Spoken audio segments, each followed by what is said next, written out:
All right, now the government's Cash-For-Clunkers website got 400,000 hits in just 1 week. It's a pretty strong signal Americans are interested in trading in their old SUVs. John Hughes wrote this exclusive story for Bloomberg, and he joins us now. John, thanks for coming on the show. Let's talk about any indications that Americans will participate in this program en masse. Is it going to be a very popular program? Well, the Transportation Secretary was pretty excited about this when I talked with him yesterday. I don't think the government had expectations of this kind of traffic on the website. They didn't do much promotion of it, but yet the consumers are finding it. They're asking a lot of questions about the program. And I talked with one dealer a little while ago, and he said there's actually a buzz out there that he senses. A lot of interest in it. Now, how much that translates to fast sales, it's hard to say.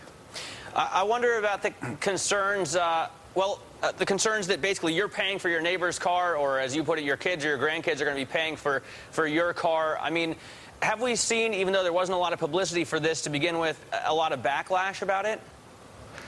Well, number one, the government hasn't figured out how to pay for this program. They're putting it on to the federal debt. It was part of the war supplemental, so $1 billion is going to have to be paid off over time on the interest on the debt.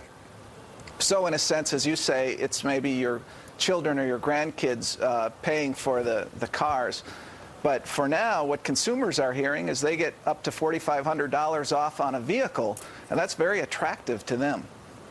So basically just more stimulus for the car makers at the expense of future generations or future tax bills.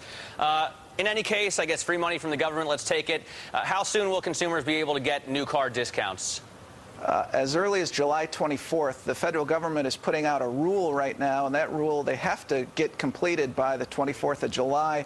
So consumers that day can actually go to their showrooms and start locking down these deals.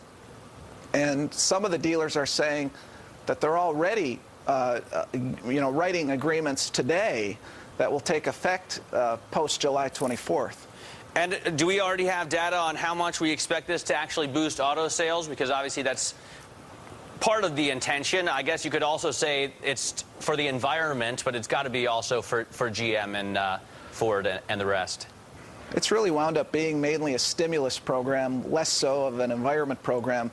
But they're talking about 10% sales in the 4-month period that it's going to be in effect. So that's 250,000 vehicles. That's pretty good. Is there any, I mean, we're hearing that there's some fine print in the program that could prompt consumers to hesitate. What is it?